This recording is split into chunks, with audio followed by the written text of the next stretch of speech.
Janhvi Kapoor Telugu entry ఎప్పుడెప్పుడా అని ఎదురుచూసిన అభిమానుల కోరిక దేవరతో తీరింది. ఈ సినిమాలో Janhvi screen presence okay అనిపించుకుంది. Chuttamalle పాటలు అయితే డాన్స్ తోనూ ఆకట్టుకుంటుంది.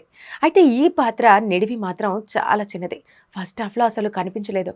సెకండ్ హాఫ్ లోనూ తనున్నది 4-5 సీన్లలోనే. 2 పాటల్లో అలరించిన ఒక పాట పూర్తిగా పక్కన పెట్టేశారు. ఈ 4 సీన్లు ఒక పాటకు తాను అందుకున్న పారితోషికం అక్షరాల 4 కోట్లు. పార్ట్ 2 షూటింగ్ ఇంకా మొదలు కాలేదు.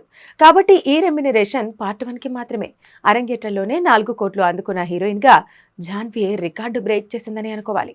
జాన్వీ స్క్రీన్ టైం మరి ఇంత తక్కువ ఉందేంటి అని విమర్శిస్తున్న వాళ్ళున్నారు. కాకపోతే ఆ పాత్రకు కథలో అంత స్పేస్ లేదు. పార్ట్ 2 అంటూ కథని విడగొట్టారు కాబట్టి జాన్వీ పాత్రని పార్ట్ 2లో ఎక్కువగా వాడుకున్నారేమో అనిపిస్తుంది.